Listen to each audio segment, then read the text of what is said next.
안녕하십니까.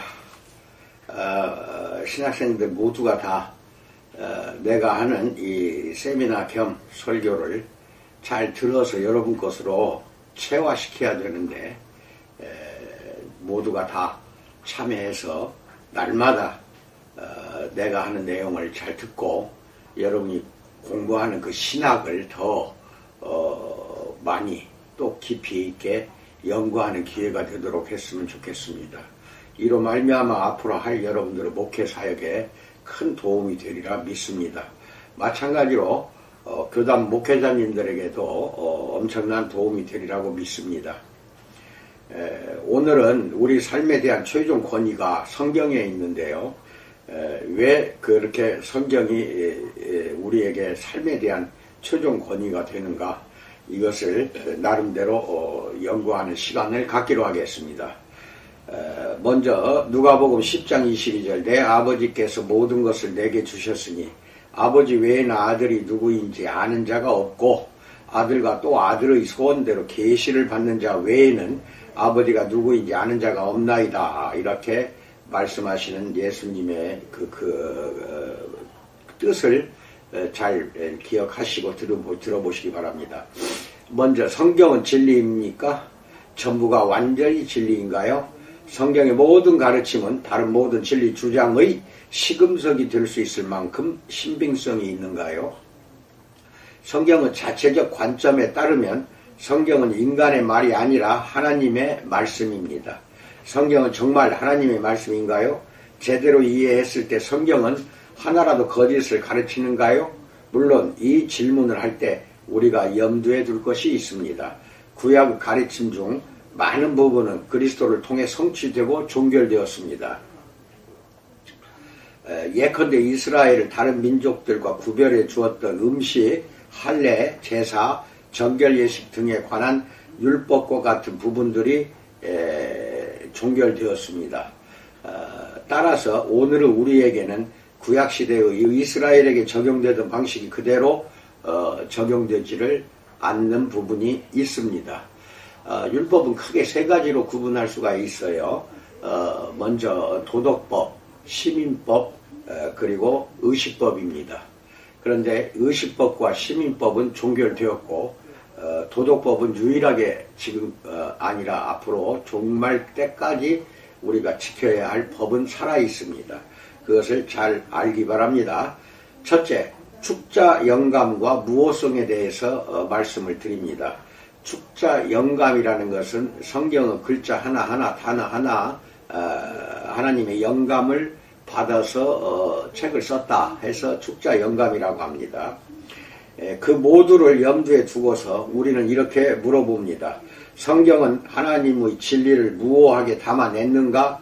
혹시 오류가 없는가? 이것을 스스로 물어보시기 바랍니다. 여기서 파생되는 질문이 또 있습니다. 우리 삶에 대한 최종 권위는 성경에 있는가요? 이것이 오늘 주제입니다. 우리의 모든 사고와 감정과 행동을 성경의 가르침에 맞추려 해야 하는가요? 이것을 여러분들이 대답해 보세요. 나의 대답은 다음 두 가지인데 들어보시기 바랍니다. 첫째, 우리는 신구약 66권으로 구성된 성경이 하나님의 무오한 말씀이며 하나님이 축자적으로 감화하셨고 원문상에 오류가 없다고 믿는다. 두 번째, 우리는 성경에 계시된 하나님의 뜻이 진리와 옳음에 대한 모든 주장을 시험하는 최고이자 최종 권위라 믿는다. 성경에 명시되지 않은 문제의 경우 성경의 가르침에 부합되는 기준으로 진리와 옳음을 분별한다. 이 두 가지를 항상 생각하고 성경 말씀에 맞추어 살아가는 여러분과 내가 되기를 바랍니다. 요컨대 그렇습니다. 성경은 완전히 진리입니다. 그렇습니다. 성경이 하나님의 말씀이라는 성경의 주장도 사실입니다. 그렇습니다. 제대로 이해했을 때 성경은 거짓을 하나도 가르치지 않습니다. 즉 성경은 오류가 없다는 것입니다. 그러므로 우리 삶에 대한 완전한 권위는 하나님의 참되고 무오한 말씀인 성경에 있다는 것입니다. 그렇습니다. 우리는 모든 생각과 감정과 행동을 힘써 성경의 가르침에 맞추어야 합니다. 두 번째, 가장 절박한 질문에 대해서 알아봅니다. 성경이 진리라는 것을 어떻게 아는가요? 이것은 절박한 질문입니다. 달이 지구를 공전함을 어떻게 아는가요? 또는 에브람 링컨이나 세종대왕이 실존 인물이었음을 어떻게 아는가요? 이런 것과는 다릅니다. 이 두 가지 질문, 달과 링컨이나 세종, 이 질문이 절박하지 않습니다. 그 이유는 그것을 믿는지 여부가 당신이나 나의 삶의 방식에 거의 영향을 미치지 않기 때문입니다. 이것이 우리 삶에 영향을 미치는 것은 아니잖아요. 당신이 영혼을 보낼 곳이 천국인지 지옥인지도 그런 질문에 대한 답으로는 결정되지를 않습니다. 그러나 성경에 따르면 예수는 요한복음 3장 36절 아들을 믿는 자에게는 영생이 있고 아들에게 순종하지 아니하는 자는 영생을 보지 못하고 도리어 하나님의 진노가 그 위에 머물러 있느니라고 말씀하신 것을 우리는 기억해야 됩니다. 사도 바울도 주 예수를 믿으라 그리하면 너와 내 집이 구원을 받으리라고 사도행전 16장 31절에서 말하고 있고 로마서 10장 9절은 참고로 찾아보세요. 라고 사도 바울은 말하고 있습니다. 예수의 행적과 말씀이 책으로 기록된 이유가 그것입니다. 요한복음 20장 31절 오직 이것을 기록하면 너희로 예수께서 하나님의 아들 그리스도이심을 믿게 하려 하며 또 너희로 믿고 그 이름을 힘입어 생명을 얻게 하려 함이니라라고 말합니다. 다시 말해서 성경이 가르치는 것들은 달의 공전이나 링컨, 세종대왕의 실존보다 무한히 더 중요하다라는 것입니다. 성경은 하나님의 진노에서 벗어나 영생에 들어가는 길을 가르칩니다. 게다가 그 길이 하나뿐이라고 주장합니다. 성경에 그려진 예수는 요한복음 14장 6절 내가 곧 길이요 진리요 생명이니 나로 말미암지 않고는 아버지께로 올 자가 없느니라고 말씀하시는 절대 권위의 예수님이십니다. 또 성경에는 사도행전 4장 12절 다른 이로서는 구원을 받을 수 없나니 천하 사람 중에 구원을 받을 만한 다른 이름을 우리에게 주신 일이 없음이라 라고 배타적인 주장도 나옵니다. 그러므로 성경이 진리인지 여부는 모든 사람에게 절박한 질문입니다. 우리의 영원한 운명이 그 책의 기쁜 소식을 믿는지 여부에 달려 있습니다. 우리가 살아가는 방식도 거기에 달려 있습니다. 아주 드문 일이지만 사도 바울이 사도 베드로를 공개적으로 책망한 적이 있습니다. 베드로가 그 자신의 가르침대로 행하지 않았기 때문에 바울이 베드로를 갈라디아서 2장 11절 14절에서 책망합니다. 게바가 안디옥에 이르렀을 때 책망받을 일이 있기로 내가 그를 대면하여 책망하였노라. 그러므로 나는 그들이 복음의 진리를 따라 바르게 행하지 아니함을 보고 모든 자 앞에서 게바에게 이르되 네가 유대인으로서 이방인을 따르고 유대인답게 살지 아니하면서 어찌하여 억지로 이방인을 유대인답게 살게 하려느냐 하였노라. 이렇게 책망하는 장면이 나옵니다. 다시 말해서 진리를 따라 바르게 행하는 삶이 있습니다. 성경이 그것을 가르치는데 참고로 데살로니가전서 4장 1절 찾아보세요. 성경의 가르침은 영생의 길을 보여주고 현세를 살아가는 방식을 빚어냅니다. 그러므로 성경이 진리를 가르치는지 여부를 아는 것이 우리에게는 더없이 중요해집니다. 세 번째, 역사적 논증의 자리에 대해서 알아봅니다. 그리스도께서 부활하셨고 그분의 주장들이 사실이며 성경이 진리임을 역사적 논증으로 입증하는 일에 내 정신적 에너지를 대거 투입하던 시절이 있었습니다. 당시에 내게 신약의 역사적 신빙성을 보여준 학자들이 무척 고마웠고 그 마음은 지금도 마찬가지입니다. 그 학자들은 누가의 고백에 충실했습니다. 누가에 따르면 예수는 자신이 몸으로 부활하셨다는 가시적이고 역사적인 증거를 많이 주셨습니다. 사도행전 1장 3절 그가 고난받으신 후에 또한 그들에게 확실한 많은 증거로 친히 살아계심을 나타내사 40일 동안 그들에게 보이시며 하나님 나라의 일을 말씀하시니라 이렇게 말합니다. 그들은 또 사도 바울의 발자취를 따랐습니다. 복음의 진리를 논증할 때 그는 예수의 부활을 목격하지 못한 사람들에게 500여 명의 목격자가 여태 살아있음을 지적합니다. 혹시 원하는 사람은 진리를 확인해 볼 수 있도록 그 500명이 살아있다 이렇게 이야기를 하고 있습니다. 고린도전서 15장 4절로 8절입니다. 장사 지낸 바 되셨다가 성경대로 사흘 만에 다시 살아나사 게바에게 보이시고 후에 12제자에게와 그 후에 500여 형제에게 일시에 보이셨나니 그 중에 지금까지 대다수는 살아있고 어떤 사람은 잠들었으며 그 후에 야고보에게도 보이셨으며 그 후에 모든 사도에게와 맨 나중에 만삭되지 못하여 난 자 같은 내게도 보이셨느니라 이렇게 사도 바울이 고백합니다. 나의 초점이 역사적 논증이라는 신앙의 지진물로부터 벗어난 것은 이것을 부정하거나 관심을 버린 것은 아니지만 다음 사실을 깨닫고 난 다음부터였습니다.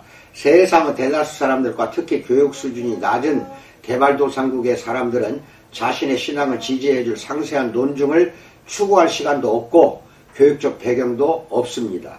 그런데 성경에 보면 복음을 듣는 사람들은 복음이 진리임을 알 수 있고 복음에 목숨을 걸 수 있습니다. 사실은 목숨을 걸어야 합니다. 요한복음 12장 25절 자기의 생명을 사랑하는 자는 잃어버릴 것이요 이 세상에서 자기의 생명을 미워하는 자는 영생하도록 보전하리라고 말합니다.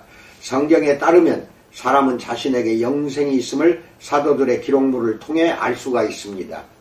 요한일서 5장 3절 하나님을 사랑하는 것은 이것이니 우리가 그의 계명들을 지키는 것이라 그의 계명들은 무거운 것이 아니로다라고 고백합니다. 사도들은 다른 사람들에 대해서도 그것을 알았다라고 말합니다. 데살로니가전서 1장 4절 5절 하나님의 사랑하심을 받은 형제들아 너희를 택하심을 아노라 이는 우리 복음이 너희에게 말로만 이룬 것이 아니라 또한 능력과 성령과 큰 확신으로 된 것임이라. 우리가 너희 가운데서 너희를 위하여 어떤 사람이 된 것은 너희가 아는 바와 같으니라라고 고백합니다. 하나님의 뜻에 복종할 마음이 있는 사람들은 그리스도의 가르침이 진리임을 알 수가 있습니다. 요한복음 7장 17절 사람이 하나님의 뜻을 행하려 하면 이 교훈이 하나님께로부터 왔는지 내가 스스로 말함인지 알리라 라고 말합니다. 여기서 우리는 성경에 깔려있는 한 가지 전제를 볼 수가 있습니다. 성경의 가르침이 진리임을 확실하고 정당하게 알 수 있는 근거가 있다는 것입니다. 이 전제에 따르면 충실히 제시되는 복음을 들은 사람은 복음을 믿을 책임이 있다는 것입니다. 무모하게 비약해서 믿는 것이 아니라 믿음의 확실하고 설득력 있는 근거를 보고 믿는 것입니다. 성경에 따르면 사람들은 굳이 유식한 역사학자가 되지 않아도 성경이 역사적 진리임을 알 수 있습니다. 이 점이 굉장히 중요합니다. 복음을 들을 세상 사람들의 절대 다수가 예수의 부활과 성경의 신빙성을 지지해주고 정당하지만 복잡한 역사적 논증을 이해할 수 없기 때문입니다. 네 번째, 역사적 논증으로 불충분하다라는 것에 대해서 알아봅니다. 1970년대 동안 학계를 지배한 것은 역사적 비평 방법이었습니다. 그런데 그 방법을 공부하면서 분명해진 사실이 있습니다. 그런 연구의 결과로는 목숨을 걸 만한 신앙의 확실한 기초를 얻을 수가 없다는 것입니다. 1975년 에드가 크랜트는 역사적 비평 방법에 대해 이렇게 말했습니다. 역사적 비평은 개연성 있는 결과를 내놓을 뿐 모든 것을 상대화한다. 그러나 믿음에는 확실성이 필요하다. 라고 말하고 있습니다. 일각에서는 이 위기를 전화위복으로 삼으려 했습니다.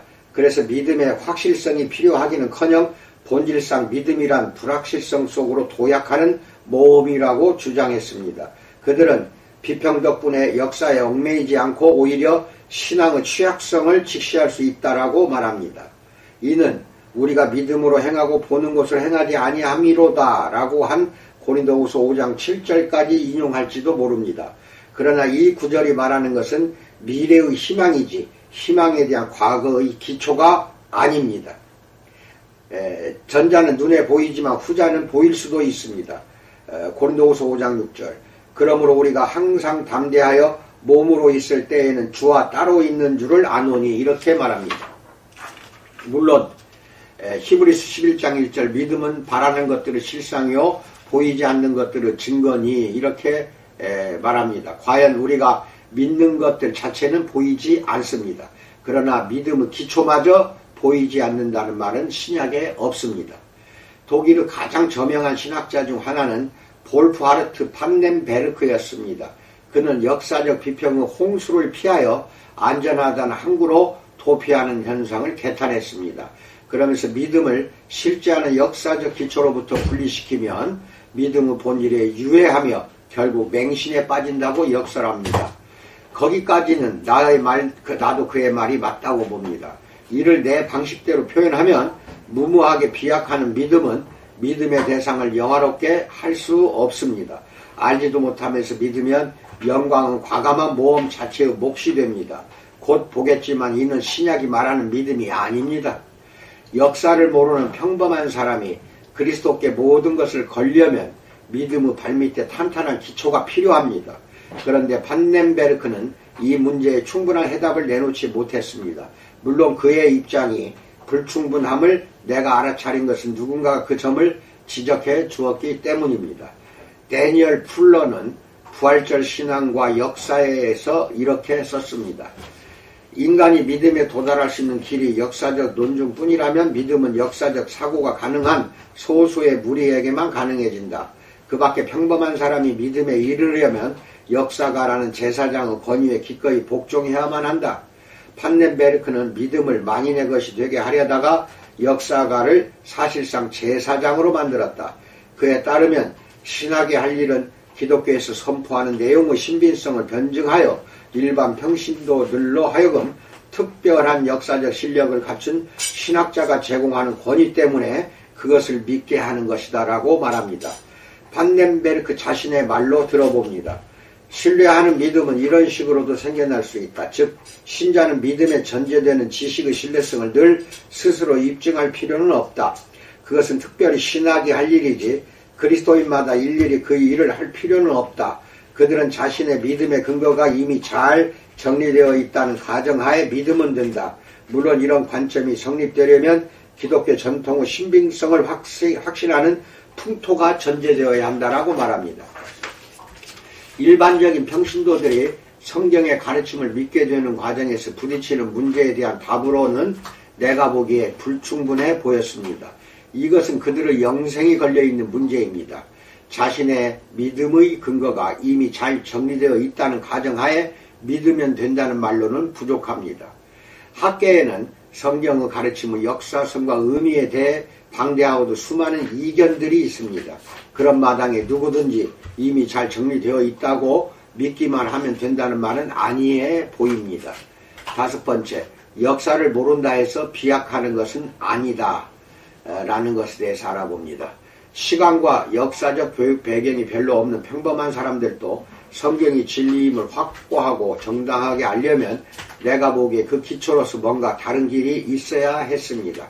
성경은 무모하게 비약하는 믿음을 가르치거나 전제하지 않습니다. 성경에 따르면 믿음에는 설득력 있는 근거가 실제하며 우리는 그 근거를 보고 그리스도와 그분의 성경을 받아들이는 것입니다. 그 무렵 나는 뜻밖의 출처에서 도움을 얻었습니다. 나 자신의 영적 풍요로움을 위해 조나단 에드워즈의 저작을 읽고 있었습니다. 그가 이 주제를 놀랍도록 적절하고 통찰력 있게 다루었을 줄은 미처 몰랐습니다. 에드워즈의 출발점은 역사적 논증으로 얻어낼 수 있는 확실성은 무엇인가가 아니라 평범한 교인들에게 가능한 길은 무엇인가였습니다. 그의 책 신앙과 정서에서 꼭 사서 읽어보세요. 우리나라의 역사에 번역돼서 많이 팔리고 있습니다. 신앙과 정서에서 그는 평범한 사람들이 정당한 근거를 통해 믿음에 이르는 방식이 교육받은 역사가와 똑같을 수는 없다고 말했습니다. 에드워즈의 말입니다. 역사 분야 전반이나 일련의 시대별 역사를 잘 모르는 사람이 기독교 진리에 대한 설득력 있는 논증을 역사에서 도출하기란 불가능하다.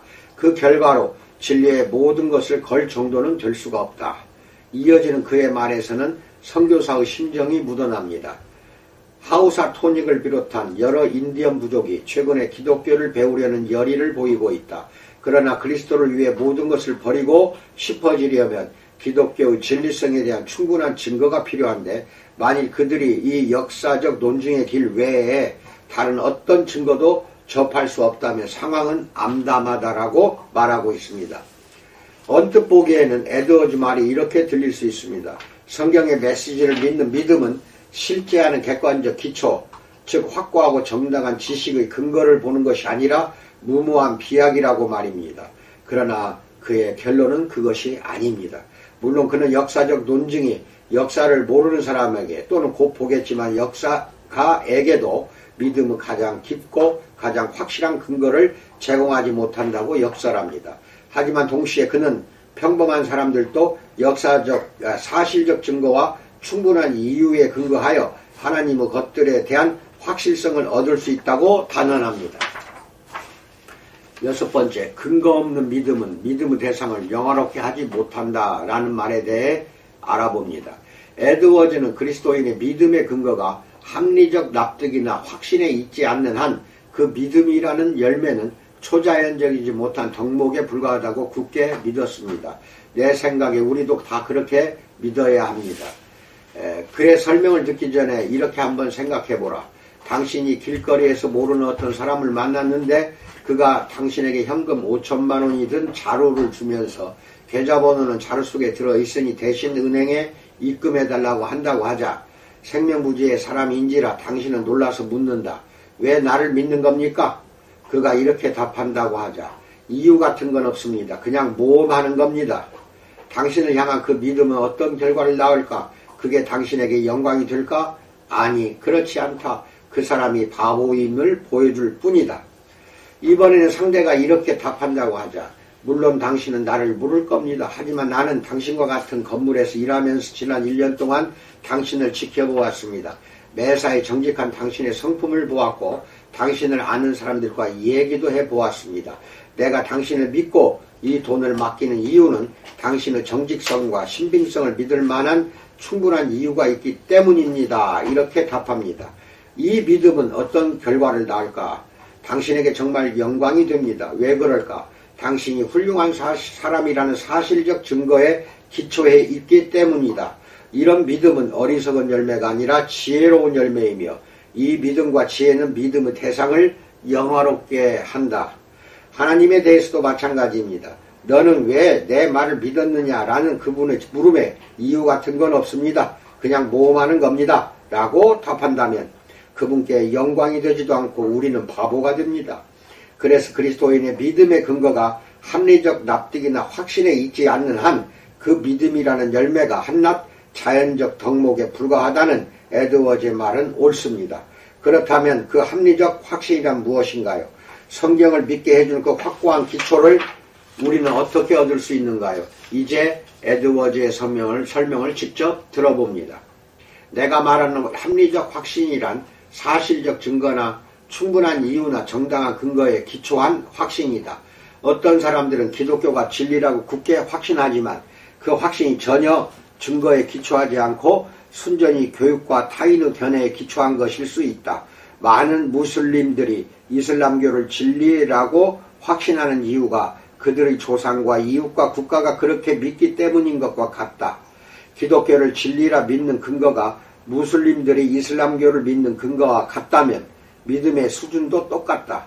믿는 대상이 어쩌다 더 낫기는 하지만 그렇다고 믿음 자체가 더 나아지는 것은 아니다. 믿는 대상이 어쩌다 진리일 뿐이지 믿음의 근거는 진리 자체가 아니라 교육이기 때문이다. 그래서 그 확신은 무슬림들의 확신보다 나을 게 없고 거기서 흘러나오는 정서도 그 자체로는 무슬림들의 종교적 정서보다 나을 게 없다라고 에드워즈는 구원에 이르는 진정한 믿음은 반드시 사실적 증거나 충분한 이유나 정당한 근거에 기초해야 한다고 믿었던 것입니다. 일곱 번째, 성경이 권하는 믿음은 근거가 확실한 믿음이라는 것에 대해서 말합니다. 분명히 성경은 우리를 거기로 인도합니다. 예컨대 사도 요한은 요한일서 4장 1절에서 사랑하는 자들아 영을 다 믿지 말고 오직 영들이 하나님께 속하였나 분별하라. 많은 거짓 선지자가 세상에 나왔습니다. 라고 했습니다. 다시 말해서 쉽게 속지 말라는 것입니다. 사실적 증거와 충분한 이유와 정당한 근거를 찾으라는 것입니다. 비슷하게 선교사 바울의 전도는 듣는 이들에게 깨우침을 주었을 것입니다. 누가에 따르면 그에게 흥미로운 관례가 있었기 때문입니다. 사도행전 17장 2절로 3절 바울이 자기의 관례대로 그들에게로 들어가서 새 안식일에 성경을 가지고 강론하며 뜻을 풀어 그리스도가 해를 받고 죽은 자 가운데서 다시 살아나야 할 것을 증언하고 이르되 내가 너희에게 전하는 이 예수가 곧 그리스도라 하니 이렇게 말합니다. 즉 바울이 믿기에 논증과 설명과 증언은 사람을 기초가 단단한 믿음으로 인도하는 정당하고 적합한 방법이었습니다. 누가는 베레아의 유대인들을 공공연히 칭찬했는데 이는 바울이 가르치는 새로운 내용을 그들이 분별, 다른 말로 시험했기 때문입니다. 사도행전 17장 11절 베레아에 있는 사람들은 데살로니가에 있는 사람들보다 더 너그러워서 간절한 마음으로 말씀을 받고 이것이 그러한가 하여 날마다 성경을 상고함으로 이렇게 나옵니다. 그들은 성경을 믿을 충분한 근거가 있다고 보았습니다. 그래서 다른 진리 주장들은 그 진리에 부합되어야 합니다. 여기서 이런 반문이 나올 수 있습니다. 결국 지식과 믿음이 똑같다는 말인가요? 아닙니다. 구원에 이르는 믿음에는 늘 믿음의 대상을 마음 깊이 받아들이는 것이 포함되지는 않습니다. 그럼에도 신약에서 지식과 믿음이 상반되는 개념이 아님을 아는 것이 중요합니다. 상반되는 게 아닙니다. 믿음은 지식에 기초하며 더 깊은 지식을 낳게 됩니다. 예수는 제자들에 대해서 이렇게 기도하셨습니다. 요한복음 17장 7절로 8절 지금 그들은 아버지께서 내게 주신 것이 다 아버지로부터 온 것인 줄 알았나이다. 나는 아버지께서 내게 주신 말씀들을 그들에게 주었사오며 그들은 이것을 받고 내가 아버지께로부터 나온 줄을 참으로 아오며 아버지께서 나를 보내신 줄도 믿었사옵나이다 라고 말합니다. 바울도 같은 방향을 가리키며 고린도 교인들에게 이렇게 썼습니다. 고린도후서 4장 13절로 14절 참조로 5장 1절도 읽어보세요. 기록된 바 내가 믿었으므로 말하였다 한 것과 같이 우리가 같은 믿음의 마음을 가졌으니 우리도 믿었으므로 또한 말하노라. 주 예수를 다시 살리신 이가 예수와 함께 우리도 다시 살리사 너희와 함께 그 앞에 서게 하실 줄을 아노라라고 말합니다. 요한도 첫 편지에서 요한 1서 1장 1절 태초부터 있는 생명의 말씀에 관하여는 우리가 들은 바요 눈으로 본 바요 자세히 보고 우리의 손으로 만진 바라 라고 증언했습니다. 보다시피 그의 믿음은 사실적 증거에 기초에 있었고 그래서 그는 요한일서 4장 6절에서 우리는 하나님께 속하였으니 하나님을 아는 자는 우리의 말을 듣고 하나님께 속하지 아니한 자는 우리의 말을 듣지 아니하나니 진리의 영과 미혹의 영을 이로써 아느니라라고 말할 수 있었습니다. 요컨대 구원에 이르는 믿음이 사실적 증거나 충분한 이유나 정당한 근거에 기초해야 한다는 에드워즈의 말은 성경 자체의 말과 일치합니다. 8번째, 믿음의 대상은 객관적 사실 이상이다 라는 것에 대해서 알아봅니다. 그 사실적 증거가 무엇인지 묻기 전에 에드워즈가 말하는 믿음의 대상이 무엇인지 더 정확히 규명할 필요가 있습니다. 그 이유는 믿음의 대상의 성격에 따라 그 실체에 대한 사실적 증거의 성격도 달라지기 때문입니다. 예컨대 믿음의 대상이 꿀이라면 정말 꿀인지 아는 한 가지 사실적 증거는 맛보는 것입니다. 그러나 믿음의 대상이 암모니아라면 냄새가 더 나은 사실적 증거가 됩니다. 알려고 하는 대상의 성격에 따라 그것을 알 수 있는 방법도 달라집니다. 꿀은 나를 맛보 알라라고 말하지만 내 암모니아는 나를 냄새로 알라라고 말합니다. 에드워즈에 따르면 참된 구원에 이르는 확신의 대상은 복음의 위대한 것들입니다. 그에게 복음이란 거기에 가르쳐진 교리들, 거기에 진술된 말들, 거기에 계시된 하나님의 지혜와 행위와 활동을 뜻합니다. 그가 말하는 복음은 하나님의 말씀에 들어있는 영광스러운 교리로 하나님 예수 그리스도 그분을 통한 구원의 길, 그분이 들어오셔서 자기를 믿는 모든 사람에게 사주신 영광의 세계에 관한 것입니다. 그러나 여기 에드워즈가 매우 중시했던 사실이 있습니다.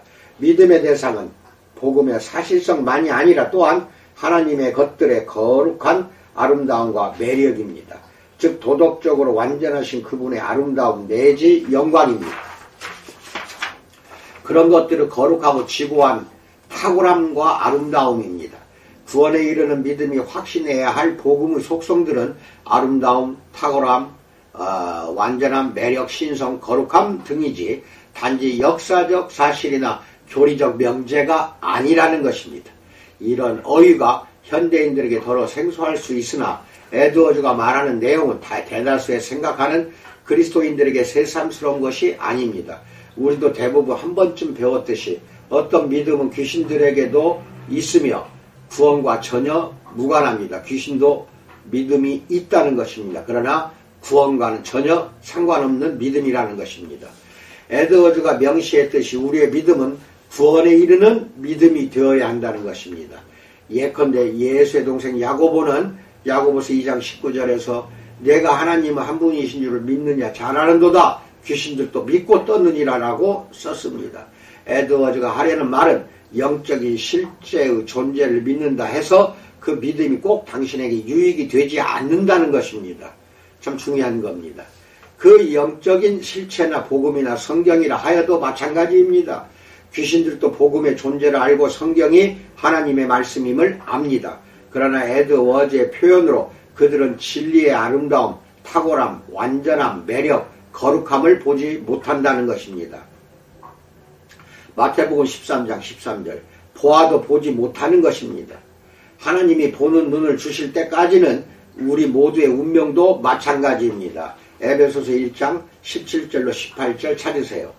아홉 번째, 알매 대상이 알무의 방식을 결정짓는다는 것에 대해서 알아봅니다. 이렇듯 어떤 대상을 알 수 있는 방법은 그 대상의 성격이 결정을 짓게 됩니다. 우리가 알아야 할 것이 복음에 나타난 하나님의 영광이라면 곧 우리의 믿음이 복음에 나타나는 하나님의 영광에 기초해야 한다면 이 영광을 보는 눈은 단순히 육안이 아니라 바울이 말한 마음의 눈입니다. 에베소서 1장 18절 찾으세요. 그래서 에드워즈는 이렇게 말합니다. 복되신 하나님의 복음은 일각의 생각처럼 그렇게 증거를 구걸하며 다니지 않는다.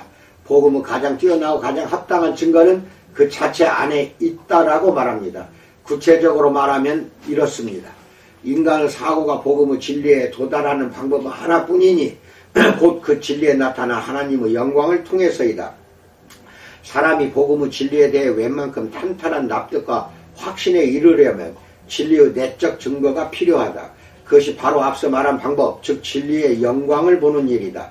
그게 없다면 역사의 생소한 문명들은 결코 복음에 대한 철저하고 실효성 있는 확신에 이를 수가 없다라고 말합니다. 그러므로 기초가 탄탄한 믿음은 합리적 믿음, 즉 사실적 증거와 충분한 근거에 기초한 합리적 믿음일 뿐만 아니라 또한 영적 믿음이라는 것입니다. 즉 그런 믿음은 성령, 즉 거룩한 영으로 말미암아 가능해지며 복음의 진리에 나타난 하나님의 영광을 영적으로 지각할 때 우리에게 주어진다는 것입니다. 합리적 확신이라 해서 다 구원에 이르는 믿음은 아니라는 것입니다. 영적 생명이 없는 일부 자연인들도 입증용으로 제시되는 합리적 증거나 논증을 바탕으로 기독교가 진리라는 데 얼추 동의하는 판단을 내리고 있습니다. 그러나 이런 확신은 구원과 무관합니다. 에드워즈는 예수의 말씀을 들었던 가룟 유다와 많은 유대인들, 요한복음 2장 23절로 25절, 그리고 마술사 시몬, 사도행전 8장 23절을 예로 들었습니다. 우리에게 필요한 것은 시몬 베드로에게 주어진 것 같은 영적 시력입니다. 마태복음 16장 16절로 17절 시몬 베드로가 대답하여 이르되 주는 그리스도시요 살아계신 하나님의 아들이시니이다. 예수께서 대답하여 이르시되 바요나 시몬아 네가 복이 있도다. 이를 내게 알게 한 이는 혈육이 아니요 하늘에 계신 내 아버지시니라라고 말합니다. 다시 말해서 예수의 인격 안에 실존하지만 우리는 눈이 멀어 있어 하나님이 선물로 주지 않으시면 그것을 볼 수가 없습니다.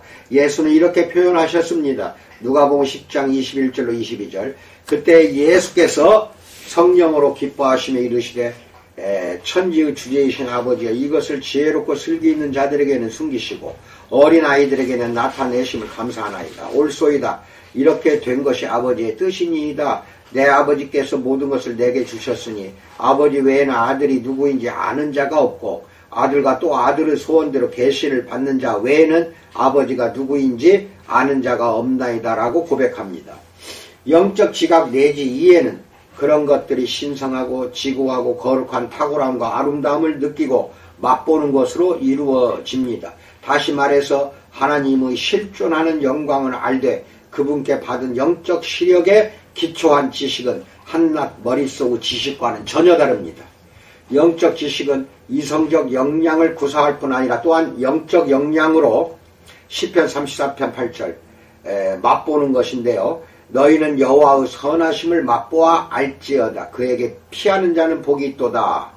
그리고 베드로전서 2장 2절로 3절입니다. 갓난아기들 같이 순전하고 신령한 젖을 사모하라. 이는 그로 말미암아 너희로 구원에 이르도록 자라게 하려 함이라. 너희가 주의 인자하심을 맛보았으면 그리하라 라고 말합니다. 꿀의 단맛을 지각한 사람이 꿀을 보거나 만지기만 한 사람보다 꿀에 대해 훨씬 많이 안다. 그렇죠. 그러므로 영적 이해는 이렇게 하나님의 것들의 도덕적 아름다움을 지각하거나 맛보는 것으로 주로 이루어지는 것입니다. 10번째, 확실히 깨우쳐준 성경 본문에 대해서 알아봅니다. 솔직히 에드워즈의 이런 글을 처음 읽을 때는 그의 어법이 내게는 새로웠습니다. 이런 사고방식도 새로웠고 내가 믿고 알게 된 경위를 이런 식으로 설명하는 것도 새로웠습니다. 그런데 역설적으로 그것이 낯설게 느껴지지는 않았습니다. 즉 그는 실체, 즉 내가 누리고 있는 실체를 설명하는 듯 보였습니다. 내 믿음의 신비를 그가 말로 표현한 것입니다. 당신이 회심을 통해 참된 영적 경의를 경험했어도 그 경험을 말로 제대로 표현하는 법은 배우지 못했을 수 있습니다. 그때 누군가가 당신의 경험을 당신이 여태 들어보지 못했던 말과 여태 몰랐던 방식으로 설명하기 시작하는데 문득 그 낯선 말이 구구절절 옳기만 합니다. 표현은 낯설지 모르나 당신 자신의 깊은 경험이 사실대로 묘사됩니다. 내 경우가 바로 그랬습니다. 나를 확실히 깨우쳐준 성경 본문은 고린도후서 4장 4절로 6절입니다. 에드워즈가 이 본문으로 자신의 말을 뒷받침하는 대목에서 마치 하나님이 직접 승인의 도장을 찍으시는 것 같았습니다. 결국 참된 믿음을 강권하는 것은 에드워즈나 그 어떤 인간도 아니고 하나님 자신이기 때문입니다. 고린도전서 2장 4절로 5절입니다. 내 말과 내 전도함이 설득력 있는 지혜의 말로 하지 아니하고 다만 성령의 나타나심과 능력으로 하여 너희 믿음이 사람의 지혜에 있지 아니하고 다만 하나님의 능력에 있게 하려 하였노라. 이것 이제 그 핵심 본문으로 넘어가 봅니다. 고린도후서 4장 3절로 6절. 만일 우리의 복음이 가리었으면 말하는 자들에게 가려진 것이라. 그 중에 이 세상의 신이 믿지 아니하는 자들의 마음을 혼미하게 하여 그리스도의 영광의 복음의 광채가 비치지 못하게 함이니 그리스도는 하나님의 형상이니라. 우리는 우리를 전파하는 것이 아니라 오직 그리스도 예수의 주되신 것과 또 예수를 위하여 우리가 너희의 종된 것을 전파함이라. 어두운 데 빛이 빛이라 말씀하셨던 그 하나님께서 예수 그리스도의 얼굴에 있는 하나님의 영광을 아는 빛을 우리 마음에 비추셨느니라.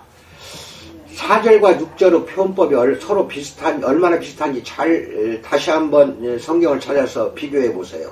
4절과 6절 표현법. 몇 가지 아주 유사한 점들이 있습니다.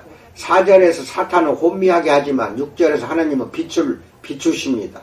4절에서 사탄이 가려서 사람들이 볼 수 없는 것을 6절에서 하나님은 우리가 볼 수 있게 하십니다. 두 구절을 나란히 놓고 다른 유사성도 주목해서 살펴보시기 바랍니다. 4절에서 그리스도의, 6절에서는 하나님의 의, 4절에서 영광의, 6절 영광을, 4절에서 복음의, 6절에서 아는, 4절 광채, 6절 빛, 4절 그리스도는 하나님의 형상, 6절 예수 그리스도의 얼굴에 있는, 이렇게 비교가 됩니다. 이런 유사성은 용어를 설명하는 데 도움이 됩니다. 방금 다시 한번 말합니다. 고린도후서 4장 3절로 6절 말씀을 쭉 읽어보시고 방금 내가 말한 것과 비교해 보세요. 복음과 아는 이 대구를 이루면 복음이 그리스도에 관한 사건들과 그분이 이루신 일의 참된 이야기로서 우리가 알 수 있는 것이기 때문입니다. 복음에는 우리가 알아야 할 사실들이 있습니다. 고린도전서 15장 1절로 4절입니다. 형제들아 내가 너희에게 전한 복음을 너희에게 알게 하노니 이는 너희가 받은 것이요 또 그 가운데 선 것이라. 너희가 만일 내가 전한 그 말을 굳게 지키고 헛되이 믿지 아니하였으면 그로 말미암아 구원을 받으리라. 내가 받은 것을 먼저 너희에게 전하였노니 이는 성경대로 그리스도께서 우리 죄를 위하여 죽으시고 장사 지낸 바 되셨다가 성경대로 사흘 만에 다시 일어나사라고 나옵니다. 알 수 있는 역사적 사실이 없이는 복음도 없습니다. 그러나 본문의 초점은 복음이 그리스도의 영광의 기쁜 소식이라는 것입니다. 마귀는 우리를 막아 그리스도의 영광의 복음의 광채를 보지 못하게 합니다. 그러니까 제대로 알면 역사적 사실은 영광스럽고 아름답습니다. 언뜻 보면 고린도후서 4장 6절 4장 4절 그리스도의 영광과 하나님의 영광 4장 6절 이 서로 다른 영광으로 생각될 수 있습니다.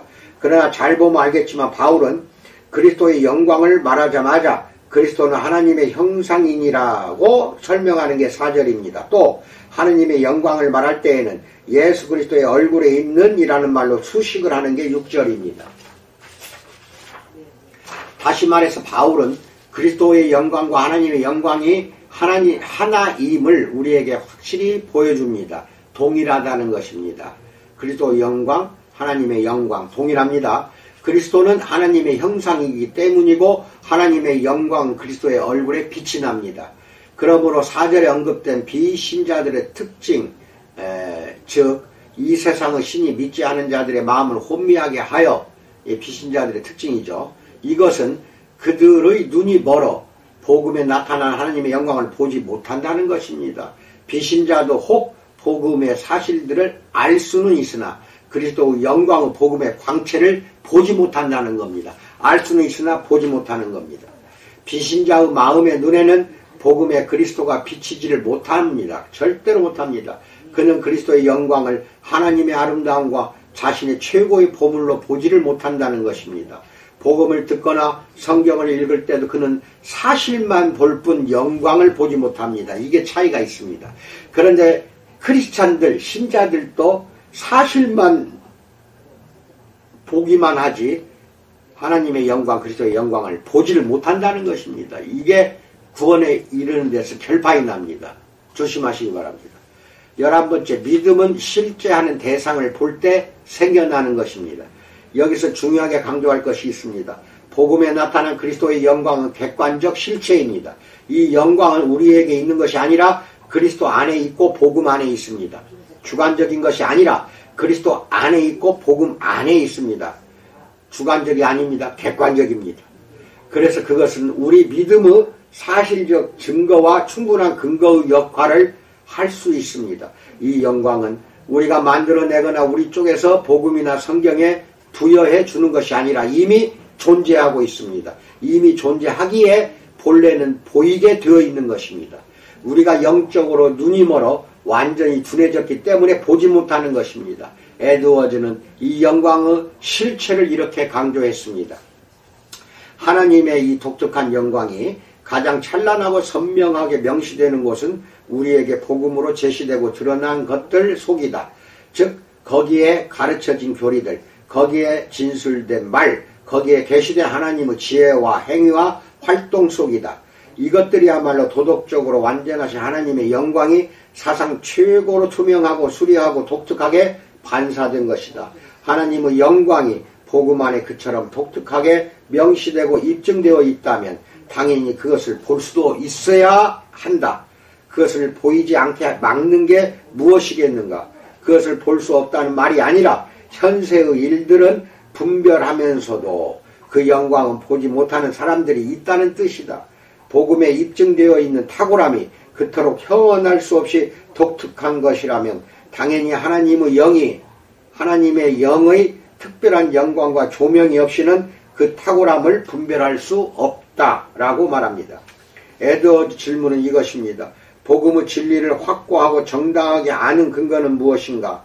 그는 복음을 통해 예수 그리스도의 얼굴에 객관적이고 참되게 빛나는 도덕적으로 완전하신 하나님의 영광, 곧 거기에 가르쳐진 교리들, 거기에 진술된 말, 거기에 계시던 하나님의 지혜와 행위와 활동이라고 답하고 있습니다. 에드워즈는 고린도후서 4장 4절로 6절을 3장 18절 우리가 다 수건을 벗은 얼굴로 거울을 보는 것 같이 주의 영광을 보매 그와 같은 형상으로 변화하여 영광에서 영광에 이르니라는 말과 함께 설명하면서 이렇게 말합니다. 이보다 명백한 사실은 없으니 곧 구원에 이르는 믿음이 생겨나려면 여기 사도의 말대로 사고가 조명을 받아 복음에 나타나는 것들에서 하나님의 영광을 보아야 한다.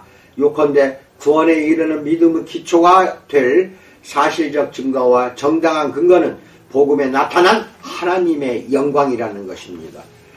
12번째 그리스도의 아름다움을 전파한다에 대해서 알아봅니다.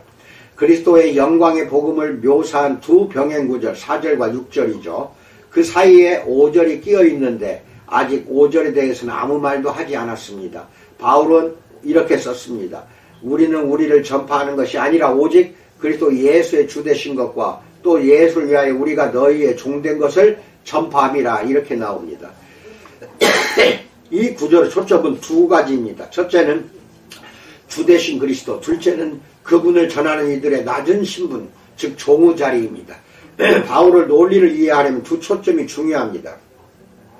그는 사람들에게 하나님의 영광을 보여주어 그분의 말씀이 진리임을 정당한 근거를 통해 믿을 수 있게 했습니다. 첫째로 그는 예수 그리스도가 주되신 것을 전파했습니다. 믿음의 참된 기초가 예수 그리스도에 있는 하나님의 영광일진데 사람을 믿음으로 인도하려면 영광스러운 그리스도가 사실대로 생생하게 그려져야 합니다. 사람들은 자신이 듣거나 읽는 내용에서 그리스도를 대면해야 합니다. 그리하여 사도 요한처럼 요한복음 1장 14절 우리가 그의 영광을 보니 아버지의 독생자의 영광이요 은혜와 진리가 충만하더라라고 말할 수 있어야 합니다. 요한이 복음서를 쓴 목적은 그가 직접 목격했던 영광을 그가 성령의 감화로 그려낸 그리스도를 통해 우리도 보게 하기 위해서 요한복음을 썼던 겁니다. 우리에게 예수가 충실하게 제시되면 제자들이 그분에게 보았던 영광을 우리도 보게 됩니다. 그런데 이 영광은 하늘 아버지의 뜻을 행하는 것을 자신의 양식으로 삼으신 분의 도덕적 아름다움입니다. 요한복음 4장 34절 찾으세요. 그분은 무고히 남을 희생시켜서 자신의 영광을 구하려 하신 적이 없고 늘 아버지의 영광을 구하셨습니다. 예수님은 죽기까지 그렇게 하셨습니다. 배반당하시던 바로 그 마지막 시간에 그분의 영광은 가장 확연히 드러납니다. 요한복음 12장 27절로 28절 13장 31절 내가 이를 위하여 이때에 왔나이다 아버지여 아버지의 이름을 영광스럽게 하옵소서. 지금 인자가 영광을 받았고 하나님도 인자로 말미암아 영광을 받으셨도다 라고 고백합니다. 예수님은 아버지의 영광을 위해 자신을 비우고 아름답게 충성하셨는데 이로써 그분이 참되신 분임을 알 수 있을 뿐 아니라 우리의 믿음도 확증이 됩니다. 요한복음 7장 18절 스스로 말하는 자는 자기 영광만 구하되 보내신 이의 영광을 구하는 자는 참되니 그 속에 불의가 없느니라 이렇게 말합니다. 이 아름다운 그리스도를 바울은 주님으로 전파했습니다.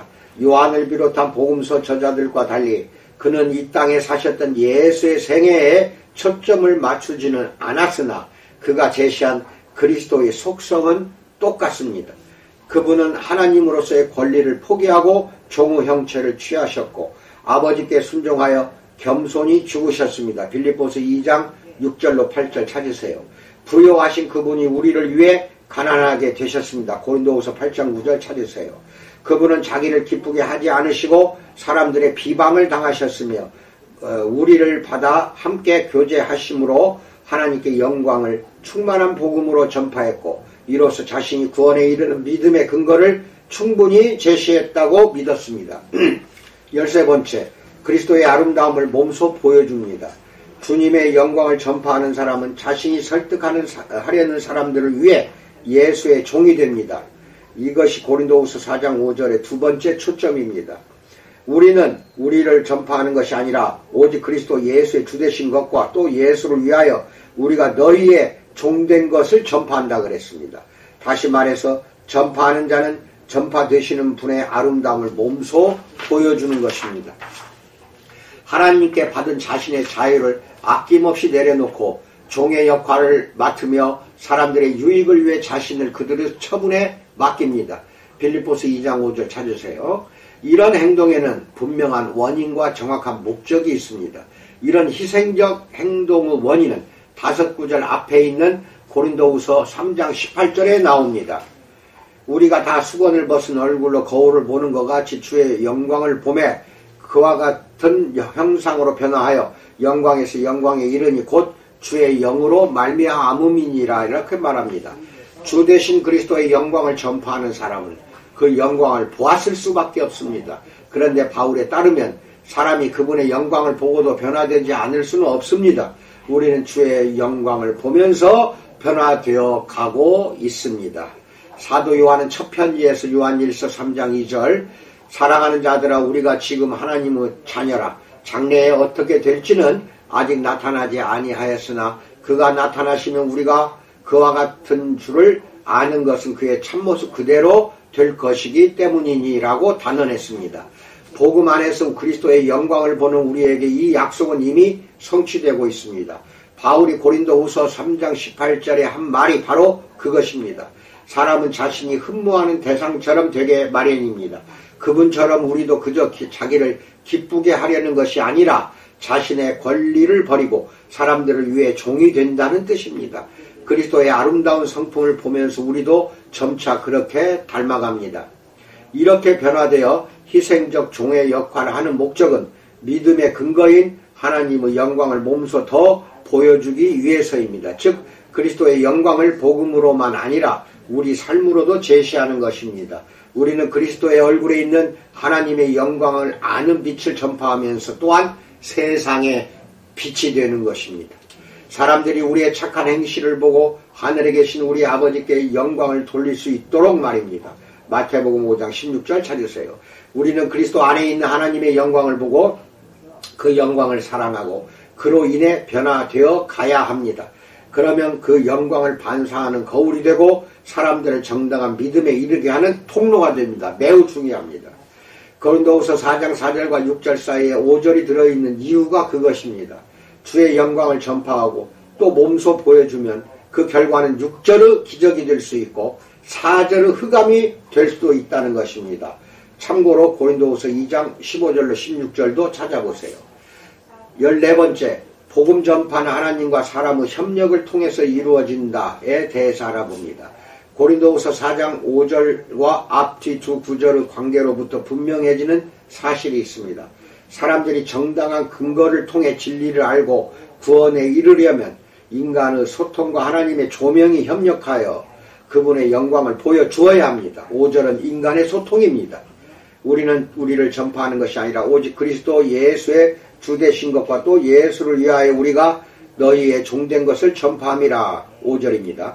6절은 하나님의 초자연적인 조명입니다. 어두운데 빛이 빛이라 말씀하셨던 그 하나님께서 예수 그리스도의 얼굴에 있는 하나님의 영광을 아는 빛을 우리 마음에 비추셨느니라. 6절입니다.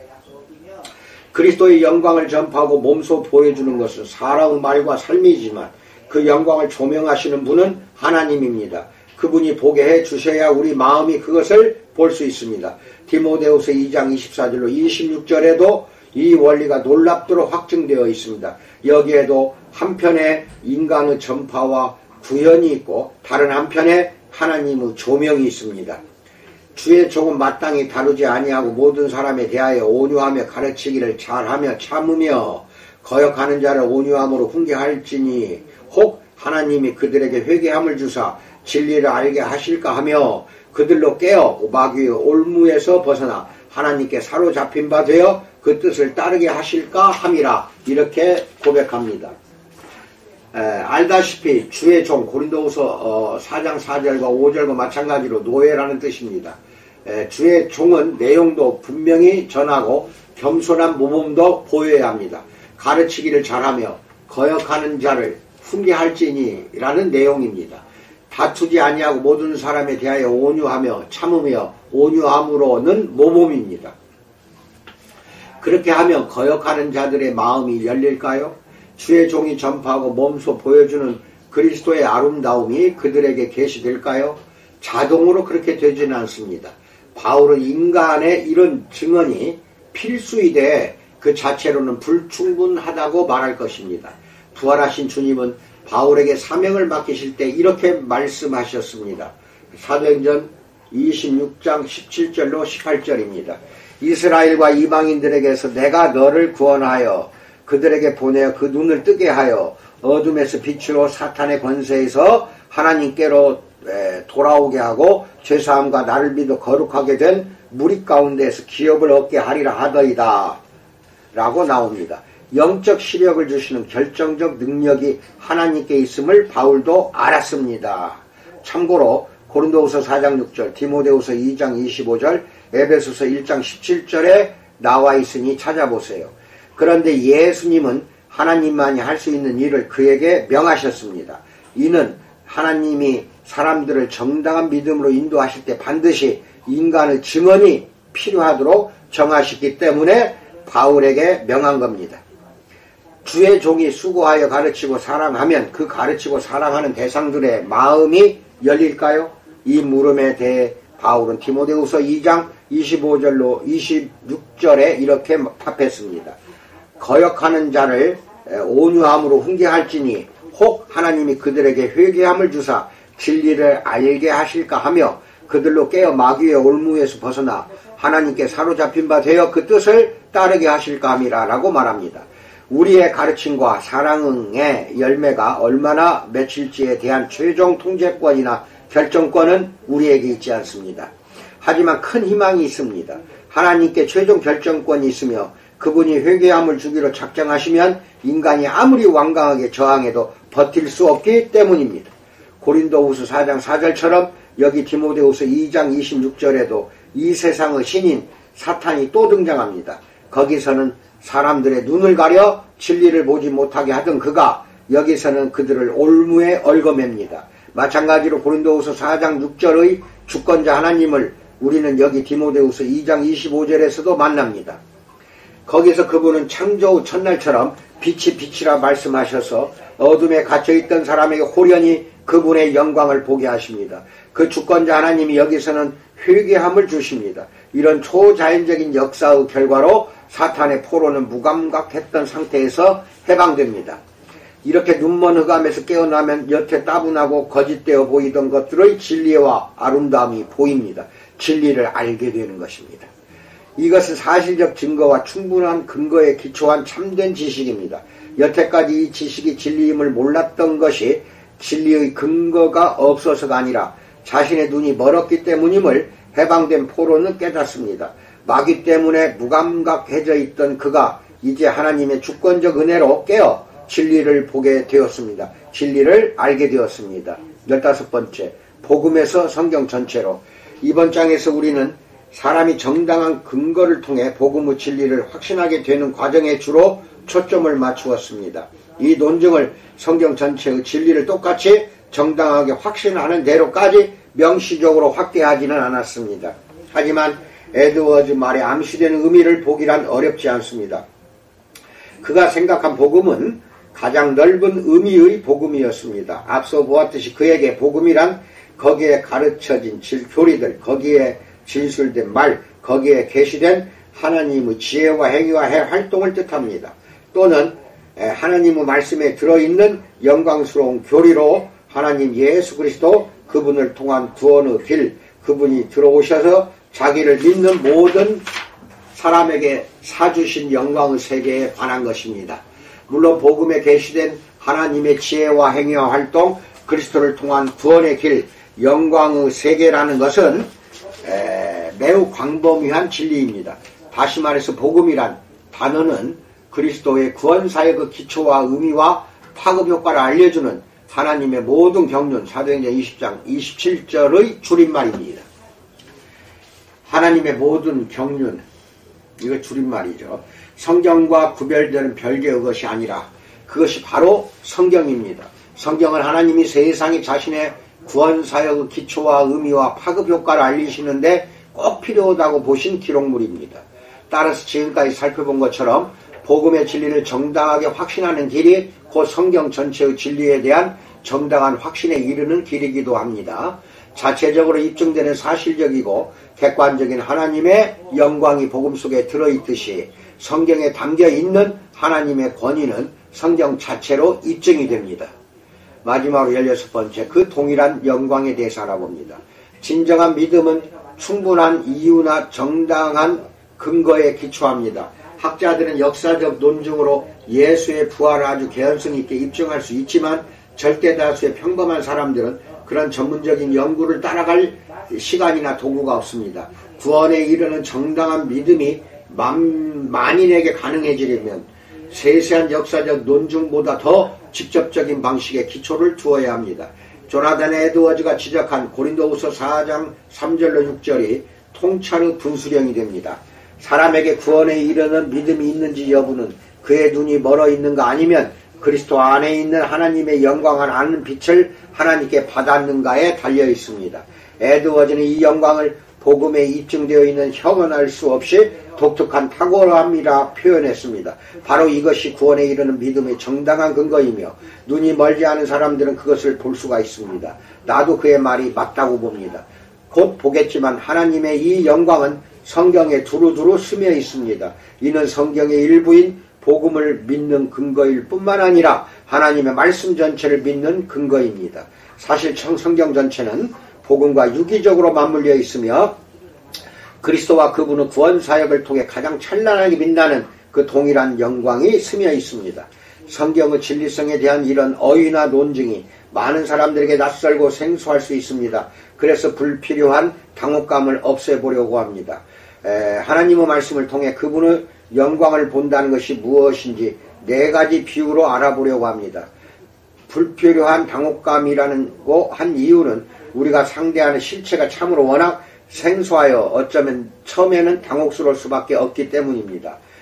예컨대 자동차를 급히 가속할 때 그 관성력 때문에 몸이 뒤로 획 젖혀져 본 적이 없는 사람은 그런 일을 처음 당하면 몹시 당혹할 수 있습니다. 새로 경험하는 실체이기 때문입니다. 그러나 일단 무엇인지 알고 나면 그것이 자신의 이해와 어휘의 일부가 됩니다. 새로운 실체의 경험은 무엇이나 다 마찬가지입니다. 하나님의 영광과 영적 시력도 경험이 없는 사람들에게는 당혹스러운 어법으로 들릴 수 있습니다. 그래서 다음 설교에서 적어도 불필요한 당혹감을 없애보려고 합니다. 이상입니다. 오늘 한 것은 상당히 길고 중요한 진리가 숨겨져 있으니 반드시 2번, 3번 이 영상을 시청하여서 여러분 것으로 체득화시키기를 주님의 이름으로 간절히 축원드립니다. 성도님들, 교단 목회자 또는 이 영상을 보는 모든 분들의 가정과 지교회에 주님의 충만한 복이 넘치기를 진심으로 축원드립니다. 감사합니다.